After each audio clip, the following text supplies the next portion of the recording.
So you're going to be a dad. First of all, congratulations. Genuinely. That is extraordinary news, and I mean it completely. Second of all, I remember exactly how that feels though. That mix of absolute joy and absolute terror though, that sits in your chest at the same time. The excitement that makes you want to tell everyone, and the quiet moments when you're alone and you're just there thinking, am I actually ready for this? Here's what I want you to know. No one is completely ready. But there are things you can do, things that you can prepare for that will make the difference between feeling completely overwhelmed and feeling like you're actually doing this. I've spent nearly 15 years in early childhood. I've supported hundreds of families through the transition to parenthood. And I'm a dad myself, 2 beautiful daughters who have taught me more than any qualification could have. And look, if you're going to be this new dad, this video is specifically for you, because you deserve support as well, and preparation just as much as your partner does. And honestly, the parenting world would do well to remember that. Stay to the end because I've got a free printable guide for soon-to-be dads in the description below. Let's get into it. Okay, so first tip, and this one sets the tone for everything else. Be involved from the beginning. Not just when the baby comes, right now. Go to the prenatal appointments if you can, not as a passenger, as a participant. Ask questions, learn what's happening, understand what your partner's body is doing and what she's going through. That knowledge, it builds connection and builds confidence. Help set up the nursery, research the pram, have opinions about the car seat.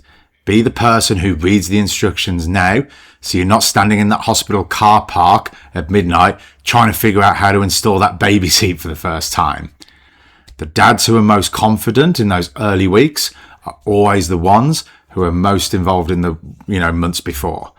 Involvement builds competence. Competence builds confidence. Okay, so the second tip is your partner is going through something you'll never be able to fully understand. I want to talk about supporting your partner honestly rather than just saying be supportive, because that doesn't actually really do anything. Pregnancy is physically and emotionally enormous. Your partner's body is doing something extraordinary and often uncomfortable. She may be exhausted in a way that sleep doesn't fix. She may be anxious or emotional in ways that feel unfamiliar. She may need things for you that she hasn't had to need before. What she needs most is for you not to fix things. It's for you to be present, to be available, to notice when she's struggling, to ask how she's going, and to actively listen, to take things off her plate without being asked. She needs to know that she's not alone in this, just to make sure she knows that every single day. So my partner, for example, with both our daughters, she had something called hyperemesis, which meant that she couldn't keep any food down whatsoever. From 6 weeks pregnant up until the delivery room, she was vomiting every single time she ate some food. Now, we went to the doctors and she had some medication with that. But there were times she just needed me to listen to her, to be able to, for me to recognize that she was struggling and that she was going through such a lot with this. So I was there. I was present. I was available. I was able to listen and not understand, but to appreciate what she was going through. Okay, so the third tip, learn the practical stuff before the baby arrives. Not because it's complicated, most of it really isn't, but because learning anything new at 3 o'clock in the morning with a screaming newborn is significantly harder than it is learning in calm circumstances beforehand.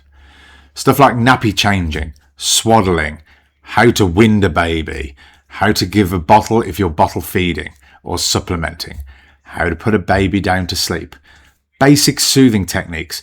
These are all learnable skills, and none of them will actually take that long to pick up. Some hospitals and maternity services offer new parent classes that cover exactly this. It's really worth doing if you can. The goal isn't to be an expert before the baby arrives. It's just not to be encountering these things for the very first time in a real moment of stress. A little preparation goes a long way. All right, so tip number 4, sleep deprivation is real, and here's how to survive it. I'm not going to tell you just to sleep now while you can, because honestly, you can't bank sleep like you bank money. But I'm going to be honest about sleep deprivation because it's one of the things that new dads are least prepared for. It is hard, genuinely hard. The kind of tired that affects your thinking, your patience, your emotional regulation, your relationship with your partner. You need to know that going in so you're not blindsided. The practical strategies that actually help. Sleep in shifts with your partner so so you actually get longer blocks. Try and sleep when the baby sleeps in those early weeks, and give each other grace. You will both say things that you don't mean when you're running on 1% battery. If a conversation starts to go south in those early hours, agree to just discuss it again in the morning. Almost everything looks different, after some sleep. There's been times with my partner where we felt something bubbling, I felt on the edge, and I've literally turned around and gone, look, we're both exhausted. I recognise that. Let's just shelve it for later. And honestly, that's probably saved a heck of a lot more drama on top of the drama already of having that newborn. Okay, so the 5th tip, be patient with yourself. Nobody picks their baby up for the first time and immediately feels completely natural and comfortable. The confidence comes from repetition, doing things over and over again. Just from the small daily interactions, from gradually learning this specific baby who is yours. Look, the dads who struggle the most are always the ones who expect themselves to be instantly competent and then interpret the normal learning curve as evidence they're not cut out for it. They are. And you are. Give yourself the same patience you'd give any beginner learning something genuinely new. Like me, this is only my 6th other video I've uploaded. I've never done anything like this before. I'm still learning. And honestly, there's times I think that, oh my gosh, this is rubbish. But hopefully, the more and more I do it, the better these videos can become. And look, fatherhood is way more important than this video. It's the most important job you'll ever do. And it has a steep learning curve though. Be kind to yourself when you can. Recognize that you're not perfect, but you're willing. Okay, so tip number 6, talk to your partner about the stuff that, feels awkward to talk about. But before the baby arrives, have those conversations that are slightly uncomfortable. Not in a formal way, just honestly, just between the two of you. Like how you're going to share the night feeds. Who takes parental leave and for how long? What are your expectations about going back to work? How will you handle the financial pressure? What does a fair division of the labour look like for you and your family? These conversations are much easier to have before the baby arrives and then in the sleep-deprived fog of the early weeks. You won't get every answer right, and things will change once the baby's here, so you need to be flexible around that too. But having the initial framework in place means you're a team going in rather than figuring it out under pressure. Okay, so tip number 7, look after yourself as well. You can't pour from an empty cup. There's a lot of pressure on new dads just to get on with it, to be strong, to be supportive, to not do anything themselves. And I want to gently push back on that just a little bit. You're going through a massive transition too. Your identity is shifting. Your relationship is changing. Your sleep is about to be destroyed. All of that is real and it deserves acknowledgement. Looking after yourself, some form of exercise, seeing friends occasionally, talking honestly about how you're doing rather than just being like, oh yeah, I'm fine, is not selfish. A depleted dad who is running on empty and pretending he's fine is not better for a family who needs a dad who admits he just needs support and then gets it. Look after yourself. The family needs you as a whole. Okay, so tip number 8, embrace the chaos. And look, perfection was never the goal. Here's a tip that actually took me way longer to reabsorb than it actually should have done. Let go of the picture of perfect fatherhood and embrace what it actually is. The house will be messier. Your routine will be disrupted.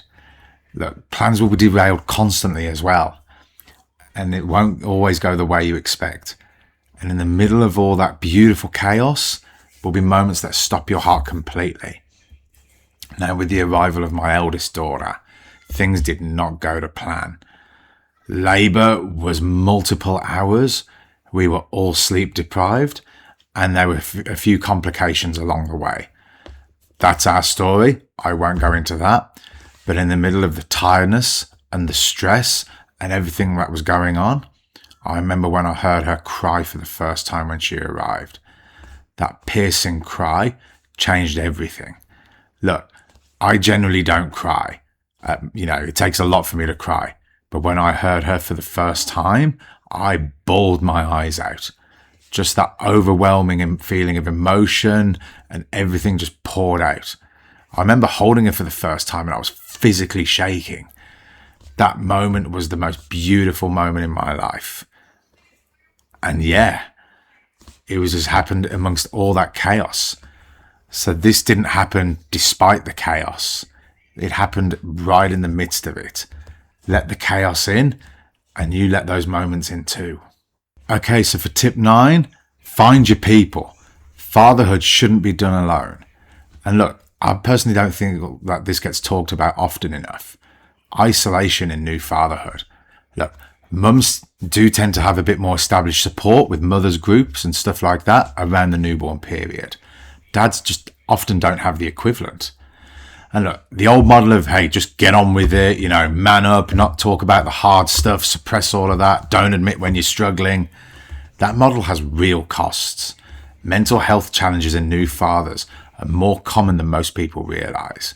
Find other dads you can talk honestly with, family who can offer support, a GP you can actually be honest with about how you're going. Asking for help and finding your people, that isn't weakness. It's about how you build the support system that lets you be the dad that you want to be. Please don't try and do this alone. Okay, so last tip, and it's the one I'm probably the most grateful for that was said to me before my children, were born. Be present, genuinely, fully, phone down, actually there and present with your children. Not because the experts say it matters for child development. But it does. But because it goes by so fast, faster than you can possibly imagine from where you're sitting right now. The newborn stage, the first smiles, the first words, those first steps, they happen and then they're gone and you can't get them back. I still remember the day my eldest was born, that moment earlier when I bawled my eyes out. That seems like yesterday. She turned 10 a couple of months ago. She's over halfway now to being 18, to leaving that house, to going to university. When I sit and think about that, it scares me, that I don't have that much time left to enjoy with her before she becomes her own person and goes out into the real world. It goes by so quick. So enjoy it. Soak it all in. I know it's easier said than done at stressful times, but honestly, before you know it, it'll be gone. Look, you're about to do the most important thing that you're ever going to do. And that's no exaggeration. It'll be harder than you expect, but also better than you can imagine, simultaneously, sometimes within the same 10-minute period. You'll get things wrong. Every dad does. What matters, though, is you keep showing up, keep trying, keep choosing your child over and over, even when you're exhausted, and even when you're not sure you're doing it right. The fact that you're watching this, that you're preparing and you're thinking ahead, already tells me the kind of dad you're going to be. The free printable guide, though, that I spoke about before is in the description below. And if you know any other would-be or soon-to-be dad who could use this, send it to him. Look, we need to look out for each other with this, okay? If you like this video, as per usual, please like and subscribe, but more importantly, share it with other people who you think could do with this, other new dads who are coming along. And hey, as always, don't forget, let's all walk in love and peace.